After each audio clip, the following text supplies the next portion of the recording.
when you do the countdown, it's always something different.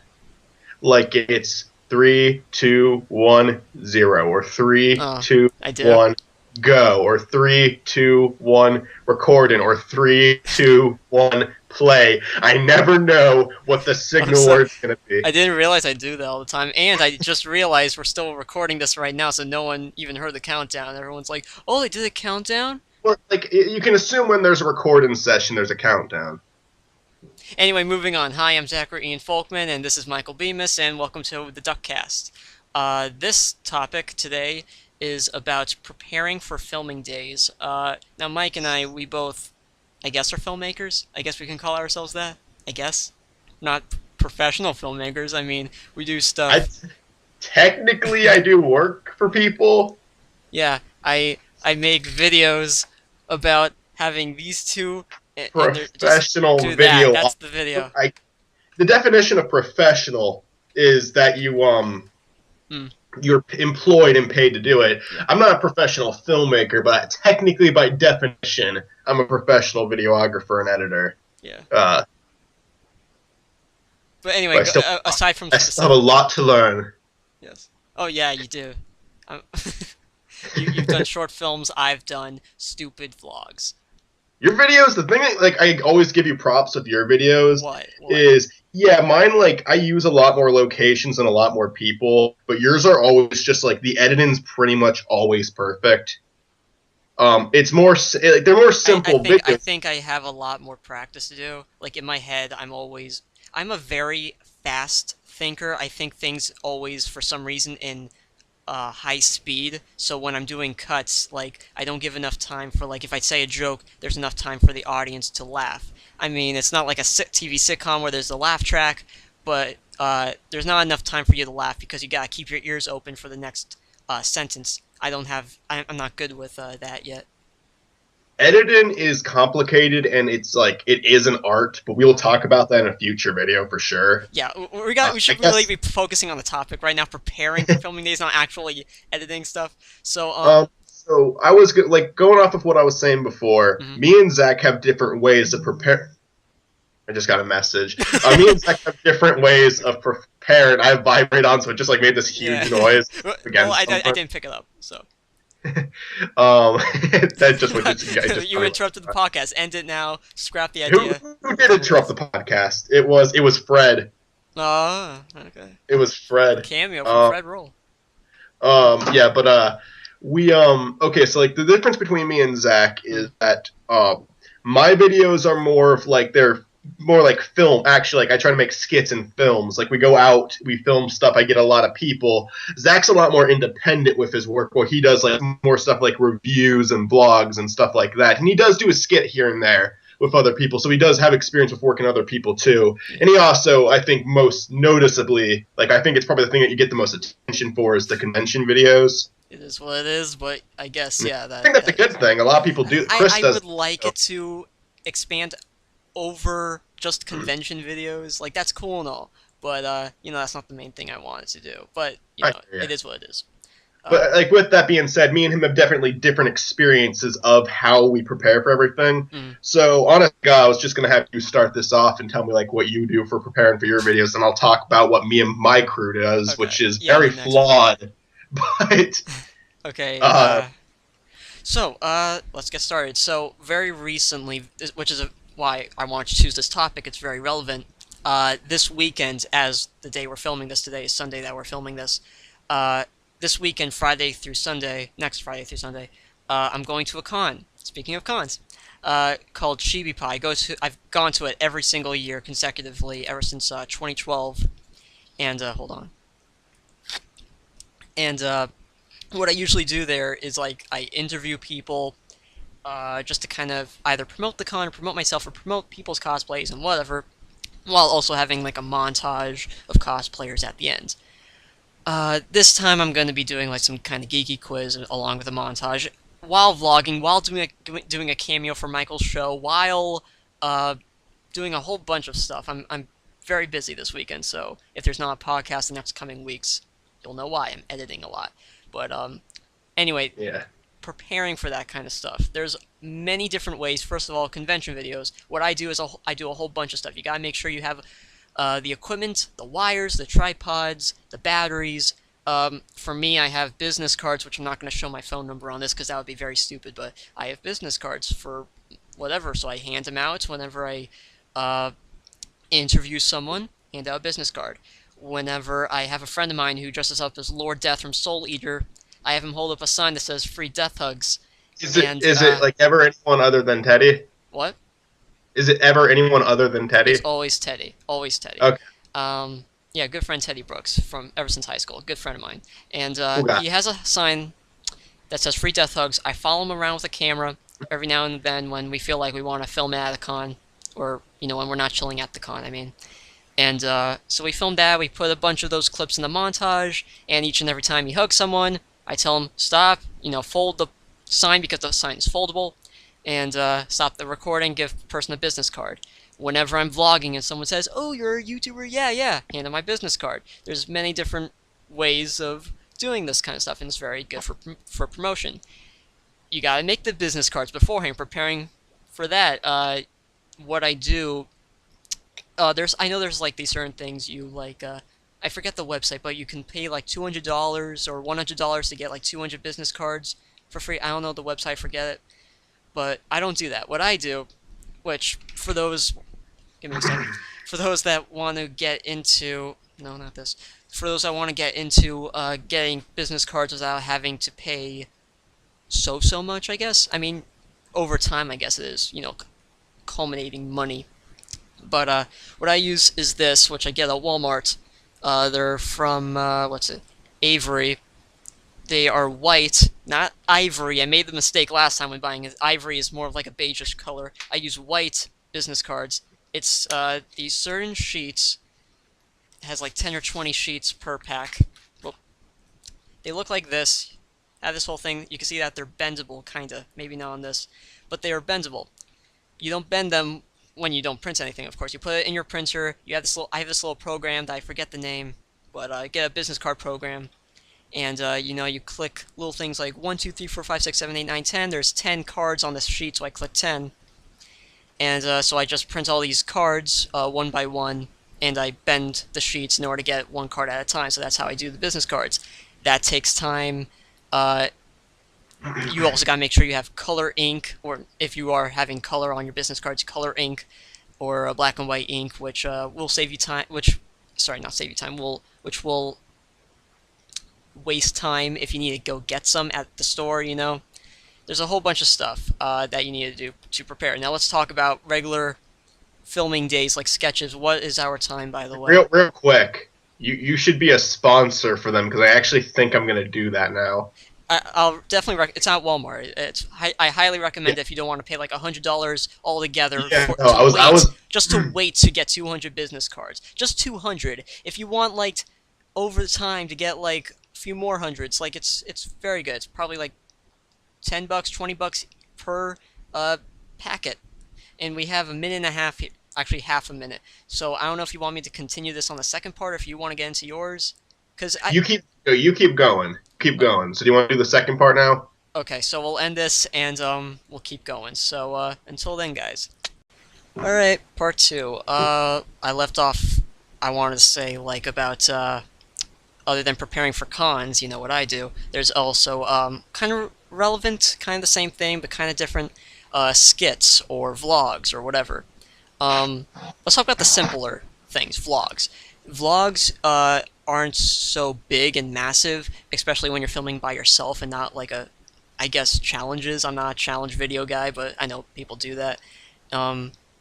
Setting up for that stuff is pretty easy, if you have a DSLR, you gotta make sure the camera's on, the mic is on, gotta make sure the tripod, the legs are all aligned, nothing's like sinking a bit. Look at the bubble if you have a little bubble thing on your tripod. Yeah, right before you're recording, you gotta make sure everything is, I guess you gotta be a perfectionist sometimes. That's very, very important. When filming skits, that's a huge thing. Mike mentioned something before that I don't know if he's going to mention in the next part, but I'm just going to point out what I do at least. When it comes to filming skits with more than just one person, this is stuff like TV or movies. It's acting. You gotta make sure you are rehearsing with your cast at least once or twice. What I do before we do a line, most of the time at least, I tell the other person, right before they do a line, like, you want to rehearse it first. You want to see how this goes before say it and then crack your voice a bit, uh, and see if I like how you do it or not. Uh, as a director, directing people, at least, that's very important. You got to make sure you're on top of everything. A director is not just to like point people to do one or two things. You are directing more than one person to do one or two things, usually more, while having the complete trust and faith that they will do their job correctly, even though it's not this big of a thing to do. And Michael just left, so forget that. Oh, I see how it is. You don't care about what I'm talking about. No, dude, I had to shut my door. There was a lot of noise coming out there. Oh no. Massive laugh track. I don't really know what else to cover. Okay, I guess for those that want to do gaming channels, that's... We know about that. We're covering everything, man, okay? When preparing for that, like, I haven't done much If we don't know about it, we'll cover it too. Yeah. Like, I've been thinking of getting, like, an Elgato, which, is for console games. I know, like, one or two guys that have it and that record with it, and I know it takes a few steps, and you gotta make sure you get the right wires, and if you don't have the wires, you gotta go out to buy those, and you need the money for those, and I'll say this, when it comes to preparing for anything, money is the biggest thing you will ever have a problem with, and it's never anything you're gonna get all at once. You gotta settle for things. I settled for... Well, actually, I have it right here, coincidentally. I don't have to go out to my backpack. This was my very first camera. Very, very tiny Handycam. I did not need to start off with a DSLR, which are those cameras that have, the big lenses and the mics that you can plug in on top. I mean, sometimes Handycams can have a, little mic to plug in. But, for the most part, starting off with something as simple as this is very good. Along with a tripod, along with one or two SD cards. And then you're good. Editing programs, of course, I mean, Windows Movie Maker, not Live Movie Maker. I swear to God, if anyone uses that, you are dead to me. Windows Movie Maker, that's fine to use. iMovie, Dude, I guess. What do you have against Windows Live Movie Maker? That's it's how not I make an editor, all the... it's just a thing you can That's how I drag do your all the videos in. Dude, that's all the special effects across the fourth wall. You know when that giant portal opened up at the end of episode? The Mega Man Buster, yeah. That was all Windows Live Movie Maker. Windows Live I've done it without it. God damn it.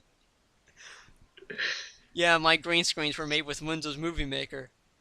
So I stepped up. You can actually do green screens in a version of Windows Movie Maker. Really?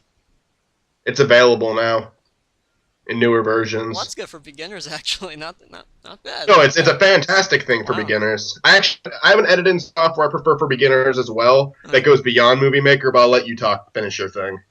I was kind of coming to near an end to mine. Like, we would probably have to go into yours for this part, for the second half, and then get into the next part, unless if I have anything else I can mention. Kind of cover a few more things. Like, I'm really only going to cover the stuff that I've actually have experience with, which is basically everything, but I mean, I'm only going to cover things I specifically worked on.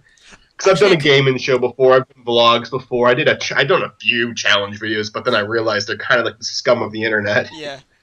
I actually thought of something. Maybe they're better. They might be better than reaction videos, which I've done too. It depends on how you do your reaction video. If it's like you discussing something, then that's something else. But if it's just you sitting at a computer, like staring at your computer screen, watching it. If you're not like saying anything. Don't get me wrong. I've watched those before because sometimes like it's tempting to watch them. Yeah. See what they're gonna do. See if they're gonna like blink once. No, but I did think of something else to kind of talk about when talking about preparing for filming anything. It's always important, other than money, other than having the right equipment, other than making sure you feed your dog on time, You gotta make sure you are mentally prepared. You gotta make sure that even though it's a non-scripted thing like a vlog, you gotta make sure you have this outline in your head of what you're going to say. For my last update, after a very long hiatus on my channel, I not only had a little outline in my head, but I wrote down a few things. You even saw me in the video, like I had my phone with me and I checked, did I miss anything? It's always good to have a checklist, either written down or in your head, or even if it's scripted, just so then you know how exactly you're going to do it. I'm one of those people that likes to get things done before they are done. I think there's another way of saying that, but I like to be prepared. I'm one of those kind of people that's very tedious, very OCD, I guess, and Yeah, which is kind of good. It might is. sound like a downfall, but it's very handy in life or in filmmaking.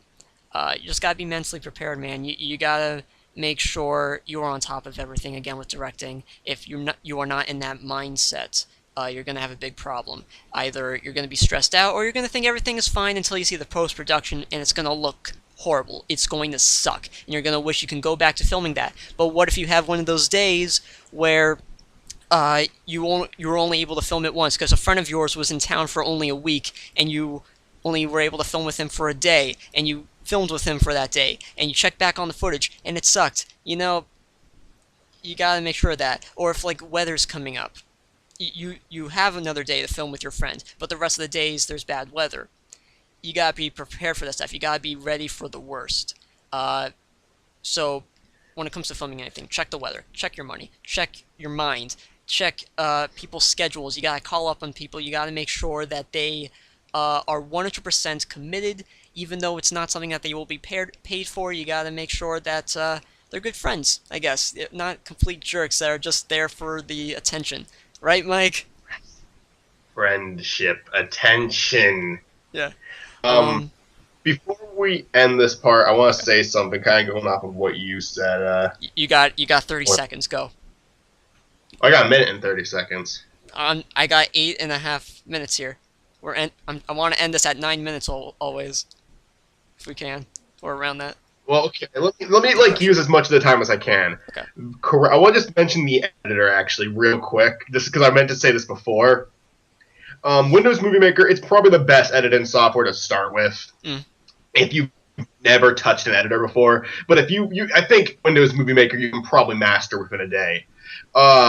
If you want to expand upon that, but don't want to spend $1,000 on an editor, I recommend Corel Video Studio 5 because it is far from a great editor, but it is very good for starting off. It'll let you render in decent quality, and there is a lot of different effects to mess with. It's perfect for someone who's never touched editing software before and wants to get good at it. It's a great start because going into something like Premiere, After Effects, or Final Cut. I've never used Sony Vegas, but I hear that one's also really good.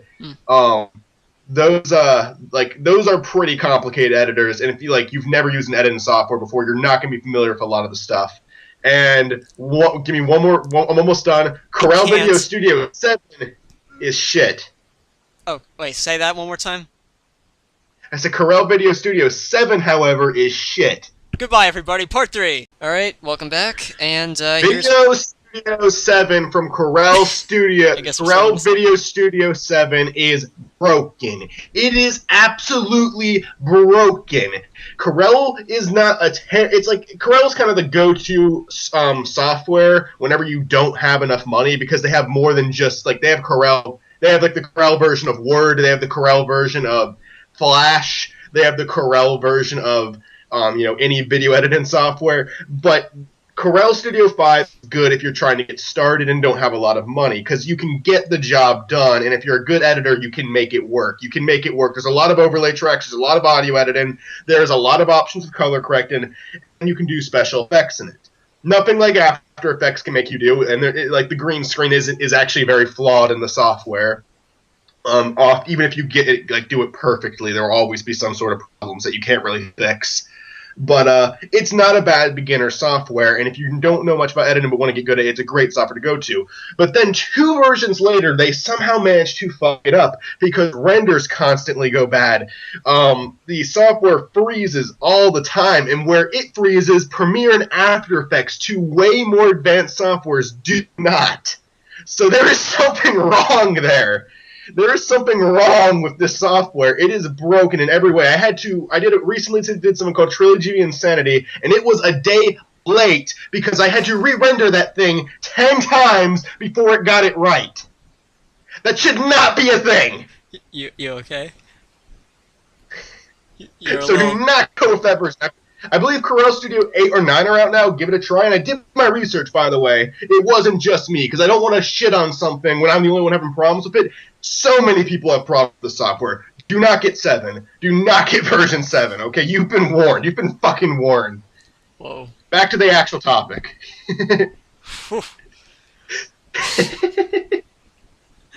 Okay. I could do a whole podcast. You have like a picture on your wall of Corel Studio with a knife stabbed in it, and a big red X. I'm gonna do that in one of my videos now. yeah. Like for a skit. No, it's gonna happen. You gave me an idea, and I'm going to use that it. you were gonna do. That's a good idea. Like to start off. I might do the review on it. It's just I don't know. It's time. It's a good idea That's to start it off issue. though, a little skit kind of thing for it. That'd be funny. I think it would be funny just if it was in a random skit that had nothing to do with Corel, and then on my wall you see the disc with a knife put through it into the wall. But okay, going to the actual topic, because now it's my turn to talk about it. Unless, like, are you done, Zach? No, before you start, though, I just want to point out, yes, I realize the internet connection problem keeps showing up on the bottom here, guys, and I can't do anything about it. So, yeah, listen to Mike talk now.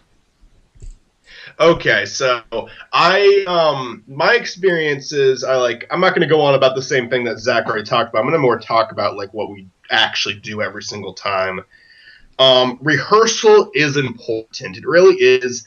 And I think that a good thing to have when you actually film something is to get your crew over like a day earlier before you want to shoot it and have them rehearse their lines so they can get an idea of what they want to do.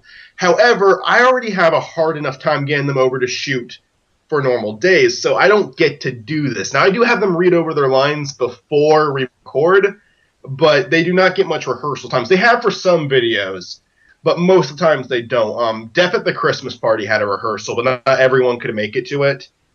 So I think it was me, Gage, Fred, and Joanne that were able to participate in that. And then Greg, Nick, Tariq, and Amanda did not. So yeah, like rehearsal it's important. It's a great way to prepare if you're going to do like highly scripted things, because acting does really matter. And it's just my biggest thing with me and my videos is I do film with friends rather than people who actually want to be actors.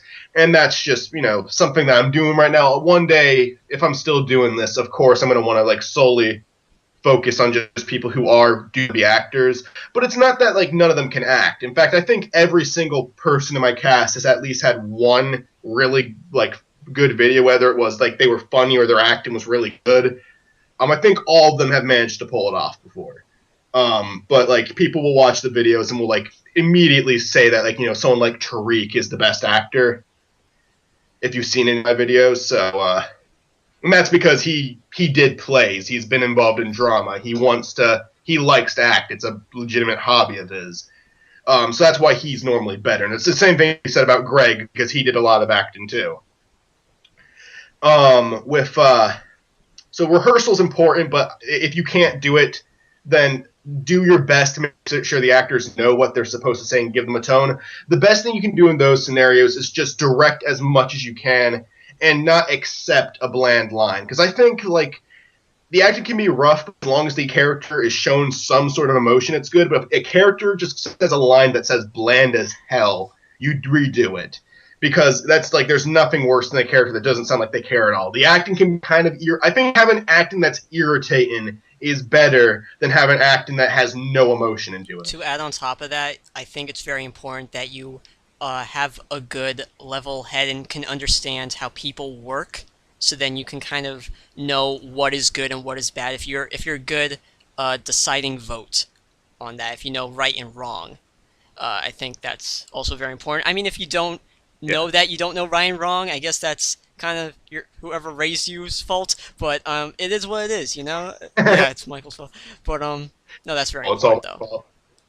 Um, If you don't know that something is bad and you're doing it anyway, you know it's not your fault. But if you're doing something that you know looks bad and you're not doing anything about it, uh, you shouldn't be into filmmaking, dude. Like you're giving us filmmakers such a bad name, and I talk from experience. I have seen people that piss me off. I don't say a thing, but they piss me off, dude, because I really do mean it. They give us a bad name. They make us look really dumb because, like, ooh, anyone can do this. When no, it should be certain individuals that should be into this field that are passionate about this. It sucks. mhm. It really sucks. Oh yeah, and there's a lot of people on YouTube who just make absolute shit, but they get away with it because they hire someone. YouTube is like They the hire, founding they place either of it. hire it. They have an HD camera, which anyone can fucking like. Anyone with money Yeah, can get an HD camera. yeah. That having a good quality camera, because like that doesn't mean shit. And most of the time, I see Not those HD. YouTubers. This is not HD. I started off with this. You do not need to start off with HD, guys. It is still good quality. Look at back at some of my older videos on my own channel. It's still good quality and great audio. Just don't go to But like, ooh, what's Tobuscus using?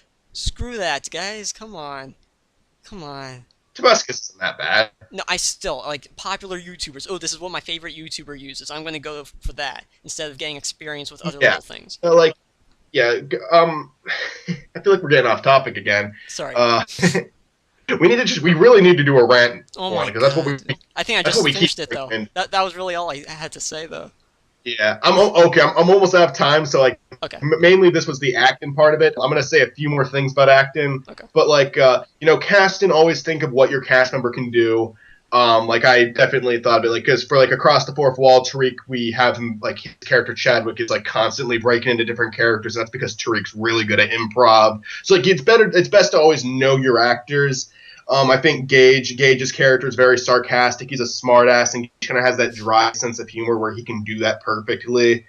Um, and Donnie, my character, had to like do a lot of freak out scenes. And he had to have a bad temper, so that was for me to do because you just saw my rant before.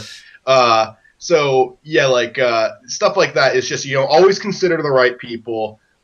And have them read a few of the lines before you cast them. Like, do whole auditions if you can, because like if you don't have time, when you don't have time to do rehearsal, that's understandable. But at least take the time to hold auditions, because that is doable. It is very doable. And Across the Fourth Wall didn't have the most professional audition tape for it, but it did have an audition for it. So yeah, we did. We got people who we thought could play the characters and auditioned them. We did change some actors. Like, Nick was originally going to be Chadwick, so that's, like, one big thing. You good? Zachary and Folkman. Alright, sorry. But we have to end this, so until the next part, until the next rant from Michael Bemis. You want to say bye? No. Alright, part 4, guys. Go on with your rant, Michael.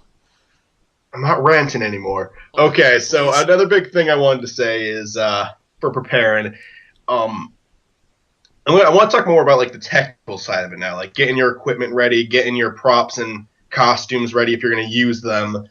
Which wardrobe is almost always important, whether you're wearing costumes or not. Like, consider what would your character be wearing? And Across the Fourth Wall, every single one of the characters actually has like an outfit for them that we all pre-planned before we started shooting.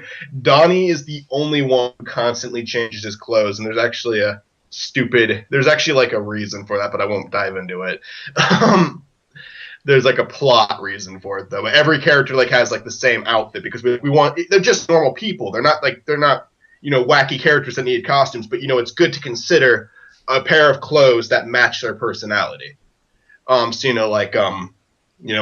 kind of a douchey character, so he's always wearing a tank top, and he doesn't shave, and Kramer is kind of a sarcastic asshole too, so he's just like he wears a shirt with some sort of logo on it. It's like he doesn't dress up nicely, it's just a normal suit. But then you have Chadwick who dresses up and he like wears this flannel shirt and a black shirt underneath. He's like an actor, and it like kind of fits his personality better. So wardrobe is always important.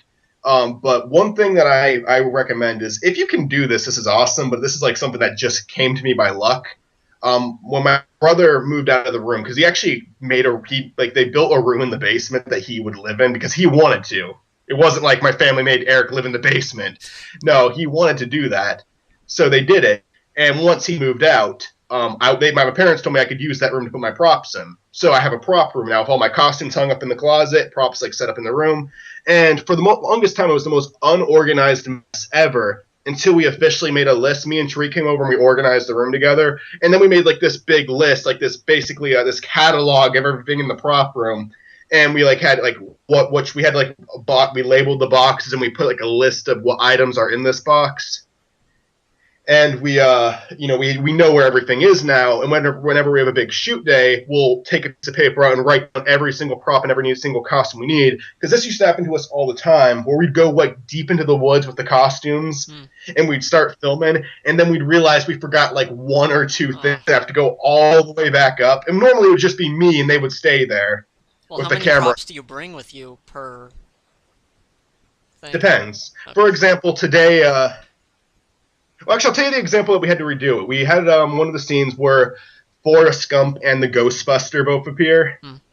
And in this scene, we needed the Ghostbusters outfit, Forrest Gump's costume. What's the thing that they used to suck the ghosts inside? I'm so... The thing. The abortion vacuum. Vacuum. I don't know. Like, I know I should... Vacuum. I know it's not called. It's like the proton pack. No, the abortion vacuum. So, episode 2, we've made an abortion joke. Episode 2? More like episode canceled. Okay. But yeah, the proton pack and a box of chocolates. And we brought all that stuff down there, and then we forgot the box of chocolates at home, because we had it in the freezer so the chocolates would stay, like, cool and not melt. But, like, we're like, oh, shit, we left the chocolates up there. You guys stay here. I'm going to run up to my house and get them. So I had to, like, run up, like, from the woods through the cornfield up to my house because we were far down. So always, like, make a list to make sure you have everything. Like, check things off because it sucks to go out there and then have to go back. And another big thing you're always going to want to consider if you do special effects. And I know some people who do special effects in their videos, and it's obvious they don't plan it out. If you don't want to make a shot list, I understand that takes up a lot of time, and a lot of people like to make up their shots on the set. But if you're going to do special effects in a scene, have a shot list for those at least, because you need to know how you're going to shoot them. Like a storyboard. Because it's like, yeah, storyboard. Storyboarding's good too. Making a shot list is it's like if you are good at like imagine something in your head and you don't think you need a storyboard, at least make a shot list. People think storyboards are just for animation. They're not. They're absolutely that actually reminded me, because like I had this sketch I haven't worked on in a while, but I had like this fight scene in it, and I know for a fact that if I wrote down like, oh, he punches with his right arm in a way that's like that, no, like that's not gonna work out. So if I was thinking like maybe if I get a bunch like these things, sticky notes, I guess, you know. Yeah, do a storyboard. Stick figure drawings of the fight scenes. Yeah, and you can do stick figure drawings, that's fine. And it could work, you know, for like to remember how exactly you want it. Because if it's like, if you do it from memory, it's going to kind of be subpar, and it's going to be like, it's okay, but it could have been better, you know? If you're your own director, you can do stick figures. If you're going to hand a storyboard to someone else for them to direct it, no. I mean, it's an independent thing. YouTube is all about independency. That's kind of what we're kind of aiming for, those independent YouTubers that kind of want to make themselves better, in a way, from people that don't even have any credible things that we've made so far. But back to what I was saying with the special effects, though. Plan that shit out, because if you don't, then it's not going to... I almost guarantee, maybe you'll get lucky, but almost always you have to plan the way you want to shoot your effects out. Because, like, when we shot the scenes in episode 2 of Across the Fourth Wall, we had to be really careful with how it was shot. Like, the camera couldn't be shaking at all, or else there'd be a problem with post-production. The camera has to be set in a certain way for, like, the effect to play out. It's just, like, there's a lot of things to consider. There's a lot of things to consider when you do special effects. I'm trying to think of a good example right now. I'm having a hard time doing it. Because because I'm bad at explaining shit, to be honest, like this. But Take your yeah, time. just always have a plan for special effects. Don't just like I'll be on the set and oh he needs to shoot a fireball, let's just do that now. Think of how you want him to do that, and also I see people a lot of times when like someone has to shoot a fireball, they just go yeah, and then where does the fireball shoot out? Yeah. Like you move your arms so quickly that you couldn't possibly make it form in your hand. It's bad for and because of it, doing it the looks like keyframes. it looks like shit. Also, like this is just a minor thing. If you ever get like a hold of After Effects and you want to do an effect like that, frame over the hand because often I see something where like there'll be a special effect and it completely exists in the front layer. You know, like in Food Fight and John Tron's review, he mentions the watermelon that they're tossing around. It's like it's like completely in the first overlay. I think. Because like people are kicking it, but then it gets like behind someone, but you still see it above their you still see it go above their head, even though the ball was behind the person. Because people do it all the time, like mask around it frame by frame. It does not take a long time to do that. It's called being creative with your work. Strangely enough, that's in filmmaking. So, is there anything else you want to point? I mean, we could do a fifth part. I'm not good at explaining these things, but like when it comes to post-production, just make a shot list and have it planned because like there's a lot of things that you think, oh, I can just fix it and edit it. And sometimes you really can't. If you're gonna do special effects, at least make a shot list or a storyboard of how you're gonna do it. And storyboarding doesn't always mean you have to draw pictures. Like, say you want to film something around your house one day, but you need a storyboard. Just go around with your camera and take pictures of like what you want to do, so you can get ready for it. If you don't have anything else to do, then yeah, you can do that. Because like say your shooting day is going to be the next day. Okay, get the pictures today, so you have a good representation for tomorrow. Be prepared. Yeah. Be prepared. Dude, I think of that song every time I prepare for anything. I should have said that in the first part, like legit. Every time I'm preparing for anything, like. Just that one line, not the whole song, but that one line, exactly how you said, "Be prepared." But so yeah, like that's not too much really. Like be prepared with I just do a recap. Okay. Make sure you get like some sort of audition. If you can do rehearsal, that's great because then like you can make sure your actors are truly ready. Mm-hmm. If you're really focusing on post production, always plan out how you're going to shoot it because there are some things that you cannot fix in post-production. So if you're planning on doing special effects, think exactly how you're going to make it work. Otherwise, you might be disappointed when you're in post-production and realize, oh shit, I didn't plan that out, and now it's not working out how I hoped it would. Make sure you bring all of your costumes and props out. And make sure, like, so you don't forget anything at the house and have to go back. Once we had to actually drive back to the house, too, because we drove to a place and then we realized we forgot something at my house. Like, that's how bad it used to be. It doesn't happen anymore, but it used to happen all the time. So make sure you have everything. I'd say that's the most important thing. Just really make sure you're ready for everything. That's really it. Like, have everything on you. And one final thing, always make sure that whenever you're doing a podcast, always have at least one episode about the Holocaust. Well, I'm Zachary Ian Folkman, and that's Michael Venus. He's Jewish, okay? He's Jewish. It's okay. Good day, I'm not. everybody. I can't say anything.